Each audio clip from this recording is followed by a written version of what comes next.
Bismillahirrahmanirrahim. Assalamualaikum warahmatullahi wabarakatuh. Alhamdulillahirabbil alamin. Wassalatu wassalamu ala nabiyil mursalin wa ala alihi thayyibin wa ashabihi al-ghurril mayamin wa man tabi'ahum bi ihsanin ila yaumiddin. Amma ba'd. Kaum muslimin dan muslimat, jamaah salat subuh Masjid At-Taqwa Indah Sakinah rahimakumullah. Alhamdulillah, kita bersyukur pada Allah Subhanahu wa taala, kembali pagi ini kita diberikan umur, kesehatan, serta bisa melaksanakan ibadah salat subuh berjamaah. Kemudian kita lanjutkan dengan membaca hadis-hadis Rasulullah SAW yang terangkum dalam wasiat-wasiat beliau kepada umatnya. Mudah-mudahan pesan-pesan Nabi ini bisa kita amalkan, bisa kita jadikan bagian dalam kehidupan kita sebagai wujud cinta kita kepadanya atas apa yang Nabi suruh dan Nabi sukai di dalam kehidupan kita. Mudah-mudahan ilmu yang kita pelajari diberikan Allah Subhanahu wa taala kemudahan bagi kita untuk mengamalkannya. Kemudian ucapan salawat dan salam untuk Nabi kita sallallahu alaihi wasallam, untuk keluarganya,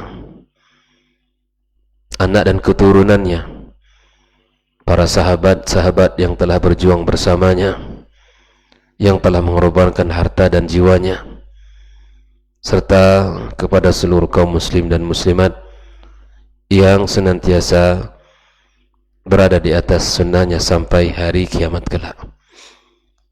Kemudian kita mendoakan kedua orang tua kita yang telah berkorban dan berjasa banyak untuk kita, mendidik kita, mengajari kita banyak hal. Semoga pengorbanan mereka dibalas Allah Subhanahu wa taala dengan kedudukan yang mulia, dan segala apa yang mereka lakukan di dunia ini Allah terima sebagai amal bagi mereka, dan Allah lapangkan kuburan mereka. Allah jadikan taman dari taman-taman surga, dan Allah tempatkan di tempat yang mulia di sisinya. Untuk para guru kita, para masyayikh yang telah mendidik dan mengajari kita, mudah-mudahan Allah jadikan keberkahan bagi mereka dan anak keturunannya. Kembali pagi ini kita melanjutkan pembahasan yang ke-38. Ini wasiat yang ke-38 tentang keutamaan memberikan makan kepada tetangga. Fi it'amil jar. Hadis yang dibawakan dalam pembahasan ini adalah hadis dari riwayat Abi Dzar radhiyallahu taala an. Dia berkata, qala Rasulullah sallallahu alaihi wasallam, Nabi sallallahu alaihi wasallam bersabda, ya Aba Dzar, wahai Abu Dzar, idza tabakhta fa'akthiril mariq wa ta'ahad jiranaka. Hadis riwayat Imam Muslim. Nabi berpesan kepada Abu Dzar, wahai Abu Dzar, jika engkau masak makanan yang berkuah, maka banyakkan kuahnya. Banyakkan kuahnya. Dan berilah tetanggamu. Ini adalah batas minimal yang bisa kita berikan.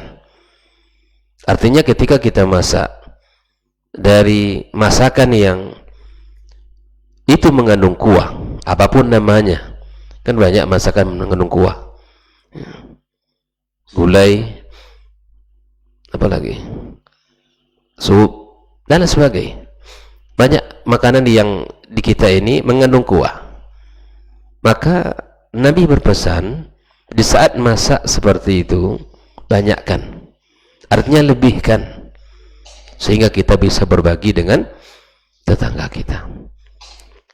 Hadis yang kedua yang menguatkan pembahasan ini adalah di dalam riwayat yang lain Rasul sallallahu alaihi wasallam memberikan nasihat kepadaku, kata Abu Dzar, inna khalili sallallahu alaihi wasallam qala li, kekasihku, atau Abu Dzar mengatakan Rasulullah sallallahu alaihi wasallam adalah kekasihnya yang berpesan kepadanya. Nabi berpesan, la tada'anna minal ma'rufi syai'a idza fa'alta, jangan engkau tinggalkan ma'ruf, kebaikan jangan pernah engkau tinggalkan, idza illa fa'alta, kecuali kamu harus lakukan. Ini pesan Nabi, ini luar biasa ini. Apapun kebaikan jangan pernah engkau tinggalkan. Coba kita hitung kebaikan apa yang sudah kita ketahui dan itu belum kita kerjakan, lakukan, berusaha untuk melakukannya. Fa in lam taqdir alaihi fakallimin nas wa anta alyanuhum taliq. Andai engkau tidak melakukan kebaikan itu, maka berbicaralah dengan manusia sedangkan engkau bicara dengan lemah lembut, dengan wajah yang ceria. Jadi kalau ngomong dengan orang, kata Nabi, ngomong dengan wajah yang ceria, dengan lemah lembut. Wa idza tabakhta mariqatan, kata Rasul, jika engkau masak makanan yang mengandung kuah, fa akthir ma'aha, banyakkan kuahnya. Waghrif li jiranika fa asibhum minha bima'ruf, dan bagikan kepada tetanggamu, ya, sehingga mereka mendapatkan dari apa yang engkau masak dari kebaikan itu. Maka ini nasihat Rasulullah SAW kepada Abu Dzar radhiyallahu ta'ala anhu. Nah, kalau kita lihat hadis yang kita baca ini, maka dapat kita pahami bersama bahwa sesungguhnya agama ini menyuruh untuk melakukan segala bentuk kebaikan, berbuat baik kepada manusia, bermuamalah kepada mereka dengan cara yang baik, sampai pada perkara yang paling ringan sekalipun kita diminta untuk melakukannya. Bayangkan, jangan pernah kita menganggap rendah terhadap satu perbuatan. Jangan pernah, apapun kegiatan, apapun perbuatan, apapun amalnya, jangan pernah kita kecilkan. Karena di sisi Allah jika dilakukan dengan ikhlas tak akan pernah kecil. Nabi menyebutkan dalam hadisnya, dan para ulama juga menyebutkan dalam kitab mereka, menyimpulkan bahwa di antara cabang iman yang paling rendah itu apa? Menyingkirkan duri di jalan. Artinya apa saja yang membuat orang teraniaya kita singkirkan. Tah kayu yang ada di jalan, tah batu besar yang jika lewat orang tanpa sadar bisa jatuh, apapun namanya, singkirkan itu dan harap pahala si Allah. La tahqiranna minal ma'rufi syai'a, jangan pernah kita kecilkan kebaikan itu. Faqad yakunu lahu fadlun 'azimun wa ajrun kabirun 'inda Allah. Bisa jadi kebaikan yang kita lakukan, yang kita anggap kecil itu memiliki kedudukan, keagungan, pahala yang besar di sisi Allah Subhanahu wa taala. Wa fi hadzal hadits, dalam hadis yang sudah kita bacakan ini, amar Nabi sallallahu alaihi wasallam Abu Dzar al-Ghifari radhiyallahu taala anhu annahu idza tabakha maraqatan wa huwa kinaya an tabkh al-lahmi wa taswiyatihi. Rasul menyuruh Abu Dzar, apabila engkau masak makanan yang berkuah, maka banyakkan kuahnya itu. Agar apa? Agar bisa diberi kepada tetangga kita. Ya, artinya di sini bukan hanya kuah yang kita beri gitu. Makanan yang bisa kita bagi. Maksud di sini agar kita bisa membagi makanan itu. Datang ke rumah tetangganya, kami masak sup, ini kuahnya gitu. Bukan itu maksudnya. Kita beri. Ya, kita beri dari apa yang kita masak itu kepada tetangga kita. Makanya di dalam sebuah hadis Nabi SAW, fa innal abda la yablu haqiqatal iman. Seorang mukmin tidak akan sampai pada hakikat iman sampai dia mencintai saudaranya, menyukai untuk saudaranya seperti mana ia menyukai dirinya. Mencintai saudara itu bagian dari iman, bagian dari iman. Dan ini yang diajarkan oleh agama kita. Dan Islam menyuruh kita untuk berbuat kepada siapapun dari umat ini. Ikhwani ma'asyiral hadirin wal hadirat rahimakumullah. Waqad awsa asy-syar' umuman bil jar. Syariat secara umum telah memberikan wasiat nasihat kepada tetangga. Fal jarul muslim lahu haqqun al-jiwar, lahu haqqul jiwari wa haqqul islam. Tetangga muslim itu memiliki dua hak. Pertama, hak sebagai tetangga. Yang kedua, hak sebagai saudara se-Islam. Hak tetangga itu dalam Islam sangat besar. Bahkan saking banyaknya nasihat untuk Rasulullah agar disampaikan kepada umat ini dengan memperhatikan tetangga, sampai-sampai Nabi SAW ya mengira bahwa tetangga mewarisi tetangganya. Saking banyaknya ayat atau hadis-hadis yang disampaikan oleh Nabi SAW, saking besarnya hak tetangga itu terhadap tetangganya, maka sampai-sampai tetangga itu mewarisi tetangganya. Dan orang yang paling berhak adalah tetangga.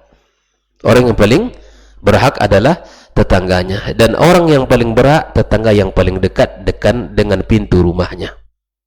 Dengan pintu rumahnya. Kemudian, wa in kana al-jaru ghairu muslim falahu haqqul jiwar. Jika seandainya tetangga itu bukan muslim, maka dia berhak untuk mendapatkan hak sebagai tetangga. Apa? Berbuat baik, saling menjaga, saling menjaga. Tidak boleh kita saling mengganggu apakah hak dia sebagai tetangga. Karena Nabi mengatakan, man kana yu'minu billahi wal yawmil akhir falyukrim jarahu. Menghormati tetangga adalah bagian dari iman. Makanya jangan katakan beriman dengan iman yang sempurna kalau tetangganya tidak dijaga dengan baik, kalau tetangganya tidak diperhatikan dengan baik. Tanda iman yang baik di sisi Allah, dia saling menjaga antara tetangga, memberikan hak-haknya, hak sapa, hak berkunjung, hak saling memberi, dan seterusnya. Dan ini juga harus kita perhatikan. Wa fil hadis, dalam hadis yang sudah kita bacakan, al-haddu ala ta'ahudil jiran walau bil qalil. Ya, anjuran untuk memberi sesama tetangga walaupun sedikit jumlah yang kita beri. Lima yatarattab ala dzalika minal mahabbah wal ulfah. Karena hal demikian itu akan mengundang rasa cinta dan kasih antara tetangga. Walima yahsulu bihi minal manfaati wa daf'il mafsadah. Demikian juga dengan memberi, memperhatikan, itu akan menolak dari seluruh bentuk mafsadat dan mendatangkan manfaat. Di dalam hadis ini juga kita dapat ambil pelajaran al-hathu ala badlil ma'rufi wa ma tayassara min. Kita disuruh untuk mengerahkan tenaga untuk melakukan apa saja dari kebaikan. Jangan pernah kita kecilkan dan jangan pernah kita anggap remeh. Wa in qalla, walaupun kebaikan itu sedikit dan tidak banyak jumlahnya. Wa idkhalis sururi 'alal muslimin, seperti membuat hati saudara senang, itu adalah kebaikan. Jangan buat hati saudaranya cemas. Buat hati saudaranya nyaman, buat hati saudaranya tenang dengan ucapan dan sikap kita. Jangan membuat dia galau, jangan membuat dia gelisah. Nabi suruh kalau tidak bisa berbuat baik yang sangat banyak, paling tidak engkau bertemu dengan saudara dengan wajah yang ceria. Itu tidak bisa juga. Gimana? Tertutup pintu kebaikan, waliyadzubillah. Maka subhanallah, seperti yang sudah kita bahas pada pertemuan pagi kemarin, bahwa di antara syiar Islam yang mesti kita tebarkan adalah mengucapkan salam. Ucapan salam itu menenangkan, menenteramkan, dan ini akhlak yang sangat tinggi dan kedudukan yang mulia di sisi Allah jika kita amalkan. Sejalan dengan nasihat sebelumnya. Ikhwanikum muslimin rahimakumullah, kita lanjutkan nasihat yang berikutnya, yaitu wasiat yang ke-39, yaitu keutamaan mencintai orang-orang miskin.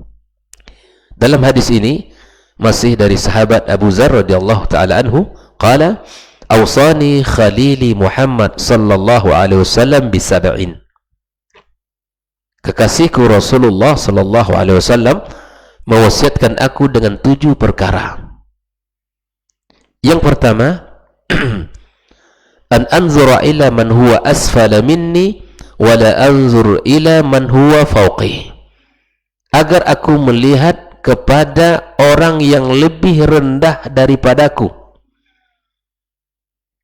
dari sisi kehidupan, dan tidak melihat kepada orang yang lebih tinggi dariku. Tujuannya agar kita bersyukur kepada Allah atas nikmat yang sangat banyak dan tidak menjadi orang yang sombong. Ini yang pertama. Yang kedua, wa an uhibbal masakin wa an adwa minhum. Yang kedua, agar aku mencintai orang-orang miskin dan aku dekat dengannya. Dekat dengan orang-orang miskin itu membahagiakan, dan dekat dengan orang-orang kaya itu membuat hati kita tidak nyaman.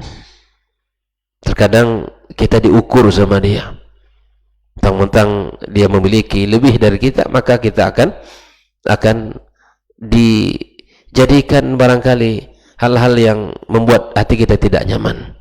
Tapi berdekatan dengan orang-orang miskin membuat hati kita nyaman dan membuat hati kita bahagia. Yang ketiga, wa an asila rahimi wa in qata'uni wa jafawni.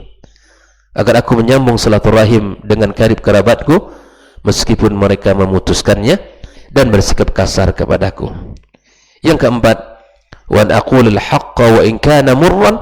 Agar aku mengatakan sesuatu yang hak meskipun itu pahit. Kebenaran itu wajib untuk dikatakan meskipun pahit. Yang kelima, wa an la akhaf fillahi laumata laim. Agar tidak takut kepada orang-orang yang mencela dalam celaan mereka. Ketika kita melakukan kebaikan dicela sama orang, biarkan. Di dalam dakwah juga demikian. Sampaikan kebenaran, dicela sama orang, biarkan. Dicaci maki sama orang, tidak apa-apa. Dihina sama orang, tidak masalah. Rasul saja manusia yang paling kuat imannya, yang paling sempurna akhlaknya, yang paling sempurna dalam ciptaannya, dihina, dicaci maki, dan diusir dari negerinya. Maka sikap seorang mukmin, alla yakhafa fillahi laumata laim, tidak boleh takut jika kita berada di jalan Allah, ya, celaan orang-orang yang suka yang mencela. Yang keenam, wa alla as'ala ahadan syai'a. Agar aku tidak meminta kepada siapapun. Ketika kita mohon kepada Allah, ketika kita minta kepada yang maha kaya, Allah, yang tidak akan pernah mengecewakan permintaan. Ini yang dinasihatkan oleh Nabi. Yang ketujuh, wa an astaghfira min qawli la hawla wa la quwwata illa billah. Agar aku memperbanyak mengucapkan la haula wa la quwwata illa billah, tiada daya dan upaya kecuali dari Allah. Kata Nabi, fa innaha min kunuzil arsy. Itu adalah harta simpanan di arsy. Perbanyaklah kita mengucapkan la haula wa la quwwata illa billah, karena kita merasa orang-orang yang tidak kuat, yang tidak berdaya, yang tidak memiliki kekuatan apapun kecuali dari Allah Subhanahu wa ta'ala. Ikhwani kaum muslimin rahimakumullah, inilah mutiara nasihat dan wasiat dari Nabi kita sallallahu alaihi wasallam untuk Abi Dzar, kekasih beliau, dan tentunya untuk umatnya Muhammad sallallahu alaihi wasallam. Mudah-mudahan kita bisa mengamalkannya dalam kehidupan kita dengan dengan berbuat baik sama tetangga, dengan menjaga hubungan dengan orang-orang yang berdekatan dengan rumah kita, serta kita saling memberi dan saling berbagi, karena itu akan mendatangkan cinta dan kasih. Kemudian kita mengamalkan beberapa poin-poin yang telah disampaikan oleh Rasulullah kepada Abi Dzar radhiyallahu taala anhu di dalam kehidupan ini. Seluruh yang disampaikan atau 7 poin yang disampaikan oleh Rasulullah kepada Abu Dzar adalah perkara yang akan membuat kita bahagia dan nyaman, dan akan menjadikan kita orang-orang yang bersyukur atas nikmat Allah Subhanahu wa taala. Mudah-mudahan apa yang disampaikan pagi ini memberikan semangat bagi kita untuk mengerjakannya dan menjadi ilmu yang berkah bagi kita. Wa sallallahu ala nabiyyina Muhammadin wa sallam, wa subhanakallahumma bihamdik asyhadu an la ilaha illa anta astaghfiruka wa atubu ilaik. Wassalamu alaikum warahmatullahi wabarakatuh.